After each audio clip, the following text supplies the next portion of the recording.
Today I decided to go ahead and install these Trakmotive axle shafts. This is the socket that does the outer nuts that hold in the axle shafts into the wheel hubs. That is Hazet brand 900TZ if you're interested in the part number. I just bought that on eBay once upon a time. It wasn't particularly hard to get, but it has a million uses on these cars and not just 124s. Not only does it do these axle shaft nuts, it also does the differential nut and also the nut on the transmission flange as well.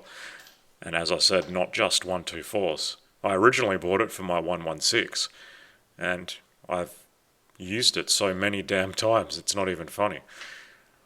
I highly recommend having one.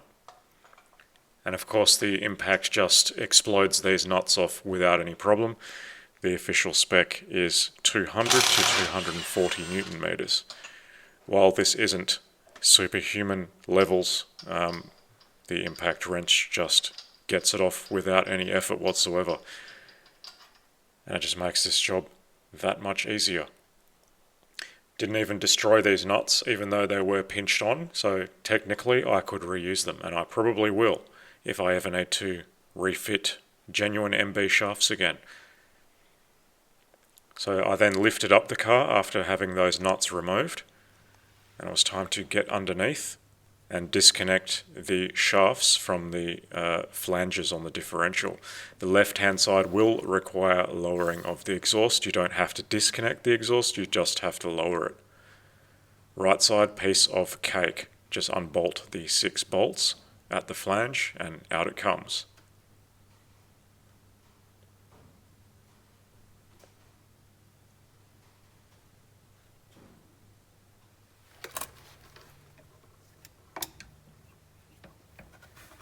These are spline drive. They are supposed to be replaced every time you remove them, but hey, I've used them twice now, technically 3 times, and they're still fine. And I am torquing them up to spec at the end. Out of interest, these are the Febest brand inside joints that I fitted to these shafts that I knew would end up failing. And sure enough, the rubber is already cracking up. This car has done a grand total of 15 kilometers. So the rumours are probably correct about Febest parts lasting perhaps the warranty period. I don't know. The joint's probably okay, but they're rubber. I don't think so much. I would not be using these boots on a car that you plan to keep. I'd probably, if you desperately needed to use the joints, use a more reputable brand rubber boot.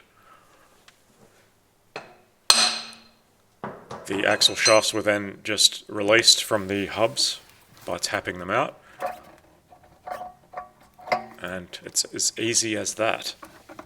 You can see my crappy attempt at reattaching those boots there. That was only a temporary measure.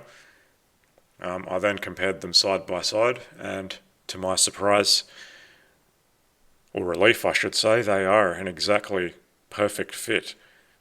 Even the end cap is something that MB never managed to accomplish getting right for the 124. You had to swap over the end cap with genuine MB shafts on my model car because the shafts supplied from the factory had the wrong end cap on them. Out of interest, I just wanted to confirm that the nut was the same size, which filled me with confidence.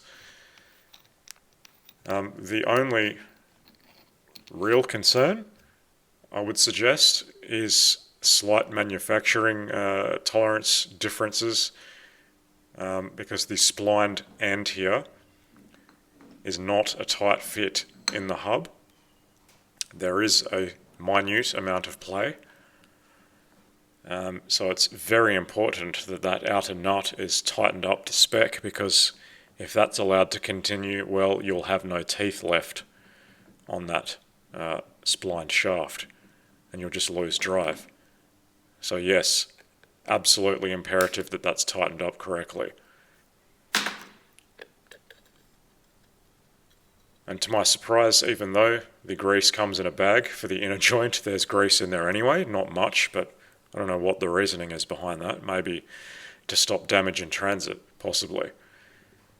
And yeah, this is just showing that that inner cap does in fact fit the 124 perfectly, so there's no need to reuse your old cap like I had to do on my replacement inner joints on my old shafts. I then filled up the joint on the back side and the top side with the supplied grease, desperately trying not to get it all over my hands and all through the holes. And that is it now installed. One thing I will say about these shafts is I give them a 10 out of 10 for ease of installation. Yes, they are a bit Chinesey. As you can see here, they make a small amount of noise. I don't know if that's normal on other cars, but that's definitely not something you would expect on an MB. The original shafts definitely don't make that noise, but in reality, that's not a movement that they're going to be doing very often anyway, especially with hardened or lowered springs, I should say. So I then moved on to the left side, just lowered the exhaust, and as you can see, that's all you have to do. You don't have to completely remove it, and the shaft comes out as easy as that. And here is my mistake. By having the rear sway bar upside down, that's the boot that I tore in half. And I thought, screw it, I'm not going to mess around with these shafts anymore, I'm just going to try some replacements. And of course, to tighten up those nuts, you do need to have the car on the ground, because there's no way the parking brake is going to hold those wheels to more than 200 Newton meters unless it's very effective. So that's the job done for now.